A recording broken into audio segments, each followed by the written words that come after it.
Third है share of profit received from the partnership firm under section 10 sub section 2A। अगर being an partner आपको उस firm से होने वाली इनकम का शेयर रिसीव हो रहा है तो वो क्या होता है, वो पूरी तरीके से एग्जम्प्ट हो जाएगा। ओके, वो इनकम कैसे रिसीव होगी? जो पार्टनरशिप डीड में मेंशन है रेशियो, जिसे हम कहते हैं प्रॉफिट शेयरिंग रेशियो PSR, उसी के बेसिस पर होगी।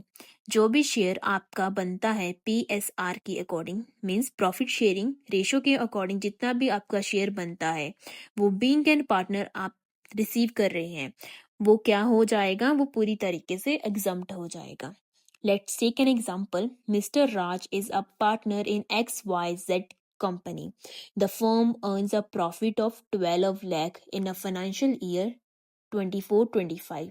ठीक है, 12 लाख का उन्हें क्या हुआ, प्रॉफिट अर्न हुआ 2024 और 25 में। ठीक है, and his share in the firm is 50%। Profit sharing ratio के अकॉर्डिंग उसका शेयर कितना है, 50% शेयर है। तो प्रॉफिट शेयर कितना बनेगा मिस्टर राज का, 12 लाख जितना उस प्रॉफिट हुआ फर्म को, उसको मल्टीप्लाई कर देंगे 50% के साथ, मतलब 6 लाख। ठीक है, तो उसे कितना अर्न होगा, 6 लाख अर्न होगा। तो टैक्सेबिलिटी बनेगी उसकी, दिस 6000 इज एग्जम्प्टेड।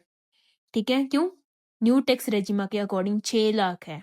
ठीक है, तो उसकी कोई टैक्सेबिलिटी नहीं बनेगी। Under section 10 sub section 2A के according must be shown under the exempt income schedule EI इन द ITR एक्ट।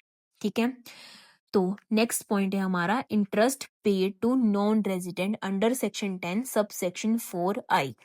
अब कुछ ऐसे अकाउंट होते हैं जो नॉन रेजिडेंशियल अकाउंट होते हैं। अगर आप किसी कंट्री के नॉन रेजिडेंशियल हो, वहाँ पर आपका अकाउंट है अगर, और उस पर आपको इंटरेस्ट रिसीव हुआ है, ठीक है, in case of individual who is non resident in India, कोई पर्सन जो इंडिया का रेजिडेंट है ही नहीं, उसका यहाँ पर अकाउंट है।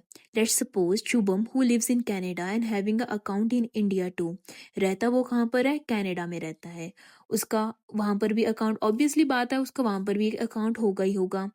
ठीक है, उसके पेरेंट्स इंडिया में रहते हैं और उसका एक इंडिया में भी अकाउंट है, ऑब्वियसली हो सकता है, ऐसी कोई इशू की बात नहीं है। तो यहाँ पर उसने एक अकाउंट खोला हुआ है और उसे इंटरेस्ट मिल रहा है उसमें उससे।